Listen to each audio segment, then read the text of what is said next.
Well, hi there and welcome to Home Wizards. I'm Cindy Dole. Hey, I'm Eric Stromer. And we love to improve your home and improve your life. And, here's a tip. If you only have a balcony or a ledge or maybe it's a deck and you're thinking, well, I don't have a yard and I want to be a home wizard, think about containers to grow just about anything, making a windowsill or basically a virtual oasis. Yeah, basically there's no excuse not to be a gardener. If you've just got any outdoor space, even if it's a windowsill, there's plenty of opportunity. Yeah, and you can really take a cue from urban gardening. And if you've been to some of these downtown restaurants and hotels, or maybe you live in a downtown area yourself, you go, wow, look at how creative those people are. Well, if you've ever seen the balcony of the couple from Green Acres, when she's in the city, boy, she had a garden, didn't she? It was very amazing. lush. Jaja, right. Was that Jaja? Or Ava, I can't remember. It was Ava. One of the Gabor sisters, yeah. But it's one of those things where, you don't have to limit yourself because you have very little space or you don't have a lawn, let's say, or you don't have a real yard.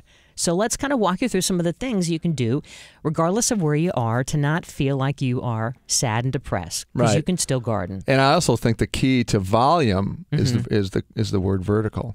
You go straight up. Straight up, baby. You don't have to go straight out. Because if you utilize, for example, the whole balcony with plants, then you can't stand out there, and it just becomes like an outdoor terrarium. But if you go vertical, you got plenty of room to sit there and look at your beautiful plants. So you're talking about maybe wall hangings? Sure. Yeah. Like, for example, a trellis. It's a great opportunity to attach something, have it stand off the wall. That's the key with trellises, especially if you're going into stucco. Stucco is a cement-based product, so you're going to have to drill through it with a masonry bit and get a little wall anchor in there, and then you stand off the trellises off that stucco wall by about an inch so that the plants can weave behind. Maybe more room for your hand, too. More room for your hand, you can't get your hand in there. No, exactly. And then the other thing, too, is that, then you can put hanging baskets on the trellis and the loop can go around behind and it will be rigid, right? So you want to make sure to have it stand off the wall a little bit. So plenty of installation hardware to do that when you go to the big box store or the hardware store and ask them about it. That's a very good idea. Yeah. I mean, the whole solution is to think about what you want your little space to look like and feel like. I mean, you can come up with a certain part of the world and choose a theme.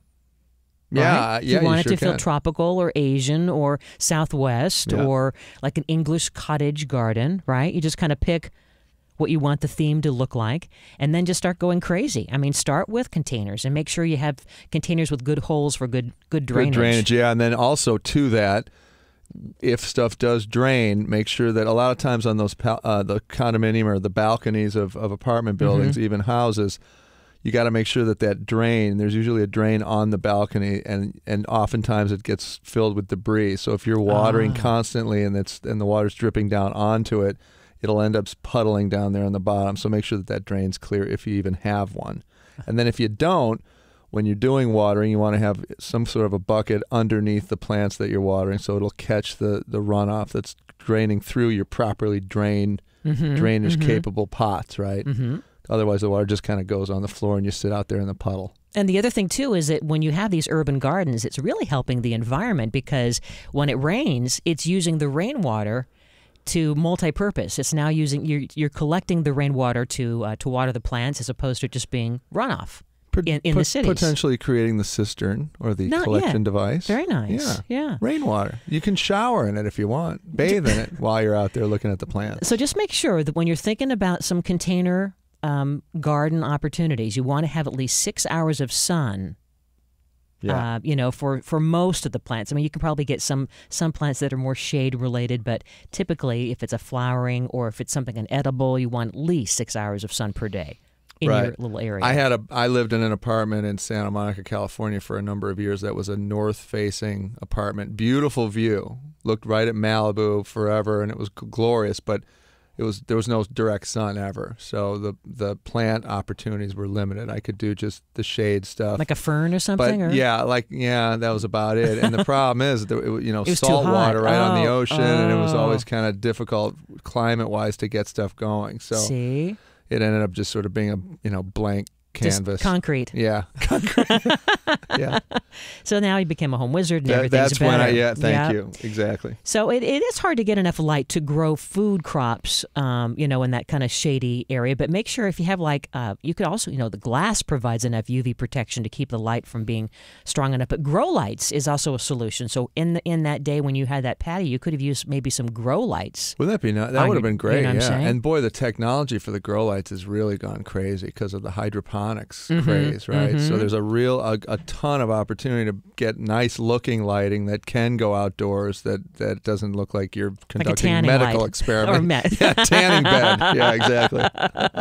Or you could basically, have a dual purpose. It's tanning you and it's that's it. Giving the plant some sunshine. Sure. A windowsill does provide enough light, though, by the way, to support a lot of these different herbs, and such as like parsley, and also great plants like Swedish ivy, and maybe even some flowering plants. So just consider that. Maybe if your little area, your rooftop garden is not only a little deck, but maybe it's just a little windowsill. Yeah, that's right. And then the other thing, too, in these environments, for example, kind of hearkening back to the time I lived in this apartment, it's all sliding glass windows on those condo units or those apartment units that have balconies, right, to give light to that particular unit.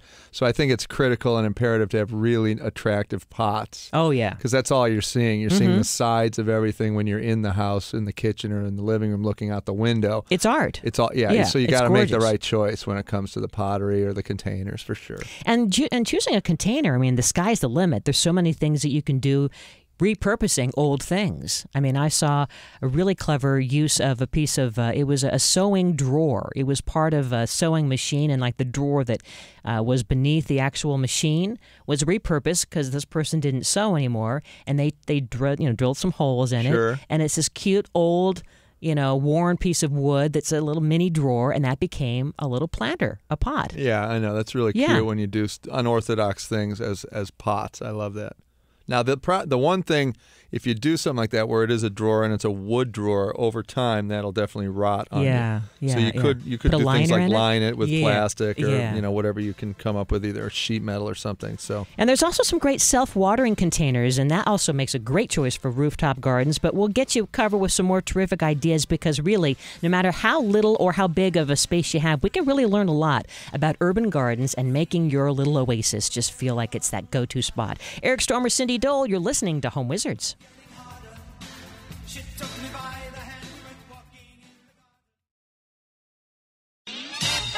Oh, yeah, that's it. Jesus, that's it, baby. You knew we had to pull that one out of our hat, right? Yeah, it's right? old Al Joe doing roof garden. Or whatever it's called. Because we're dancing up in the garden. Cannot dance. You're listening to Home Wizards. I'm Cindy Dole. Hey, I'm Eric Stroman. And we're like to improve your home and improve your life. And we just thought, you know what? Not everyone has a lot of space for gardening. And maybe even if you do have space, I just like to learn from those who urban garden. And if you are an urban gardener, hats off to you. If you want to be, let's talk about how to do it, because it's all about using that little space in the maximized way to feel like you are in your own little lush jungle. You are in your special piece of paradise. There's no excuses. And so if you do have containers, or if you want to get containers, consider getting some of these self-watering containers. You can buy them this way. So it basically will create an area to collect the water, right? Yeah, that's exactly it. Yeah. Now tell me exactly what you mean by that. So I'm not sure I follow you. Okay, so the self-watering containers, basically when you buy these different containers, some are just like the terracotta pots, and they just have the hole in them. Yeah. There's some that are plastic that have a little drainage bin beneath them. Right. Or the terracotta pots, by the way, you can also get the additional saucers.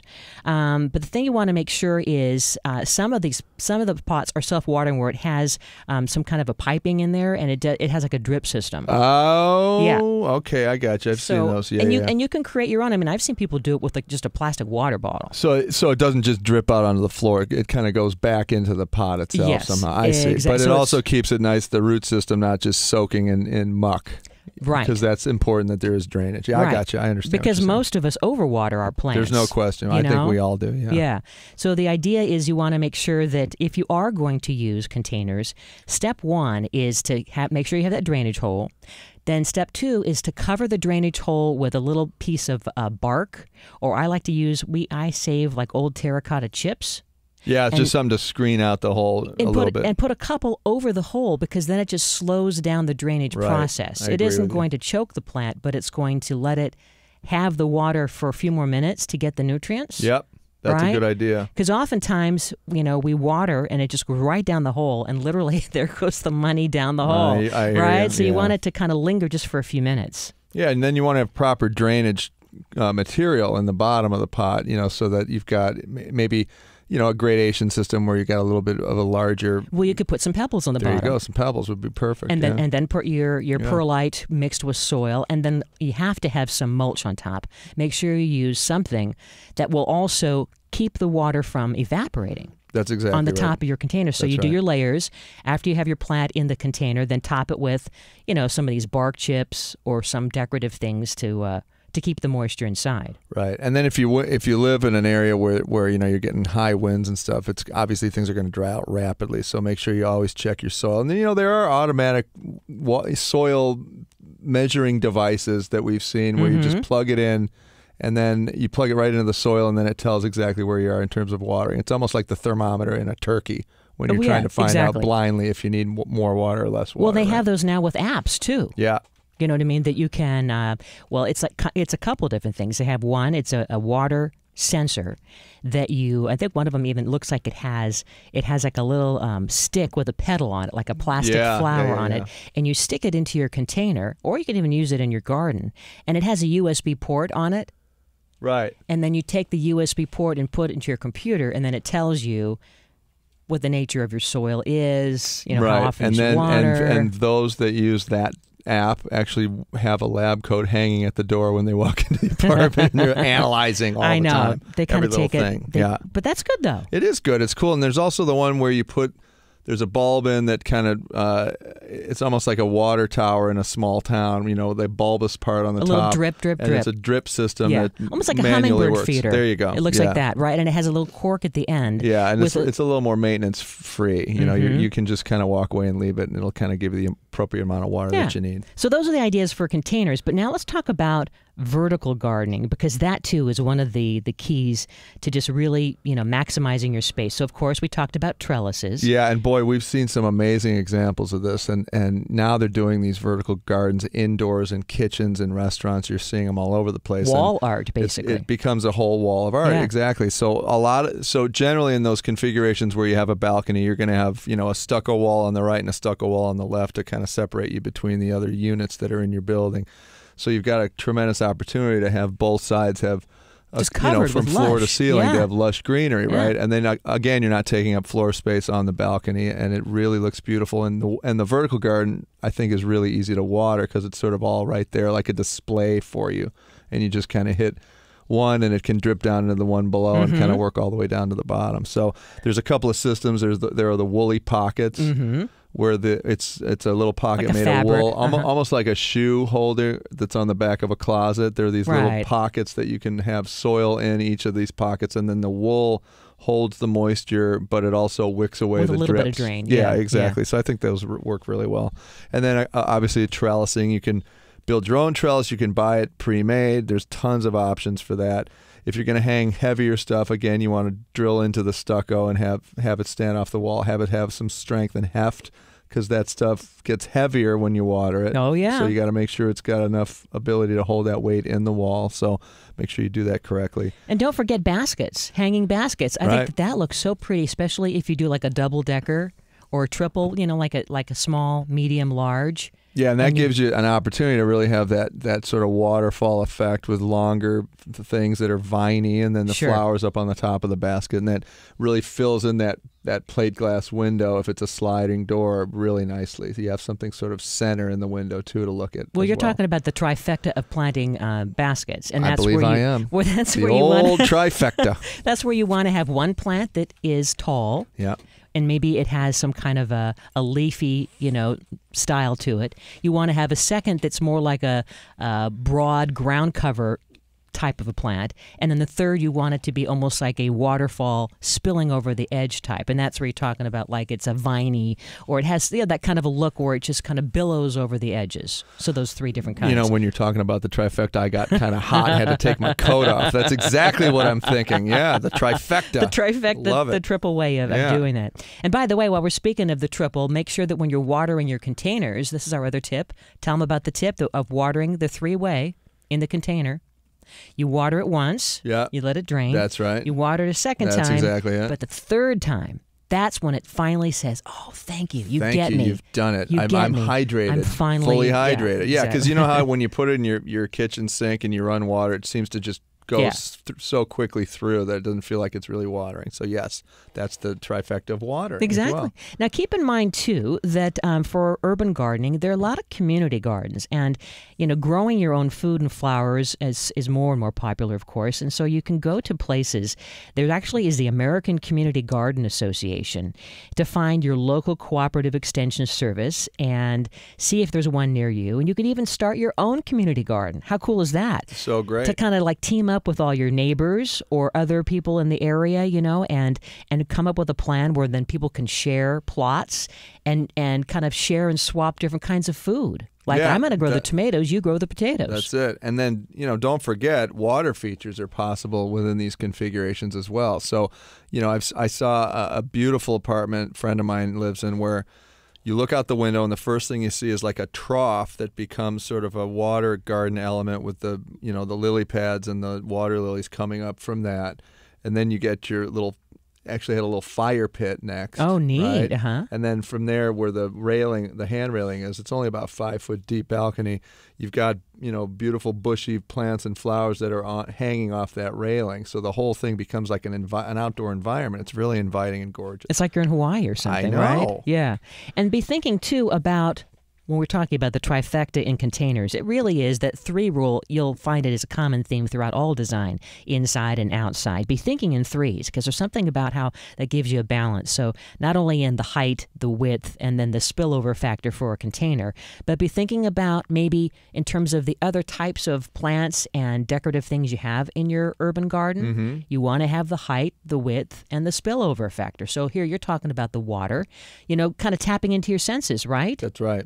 With some texture, with some sound. And that's the thing, too. It can either be a place that you look at from the inside when you're looking at your view and take it in, or it can be an environment that's a cozy sort of nook, a destination, a nook place where you've got comfortable seating and you want to be in it more because it's more comfortable because of the beautiful plantings that you have around you. Mm-hmm, so determine how you want it to become. And in terms of the types of plants to be thinking about for your urban garden, I mean, really, pardon the pun, but the sky is the limit. Mm-hmm. But think about when you were in Santa Monica in your shade, there's a plant called the Big Daddy Hosta, and it's one of these leaves. It's so big, it almost looks like an elephant ear, and it grows mainly in shade.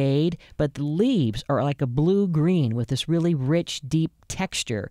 And then in the springtime, it kind of brings these little bouquets of almost like little geranium flowers, really teeny tiny, or jasmine-esque, and they're fragrant. So this is something you can consider for even the shadier rooftops. I'll tell you, I wish I'd known about Big Daddy when I lived in the apartment. I had a Big Daddy, but he was a guy that sold other things, other not kinds that of Big plants. Daddy. No, bad guy. We'll put this on the website at yourhomewizards.com. Eric Strower, Cindy Dole, you're listening to Home Wizards.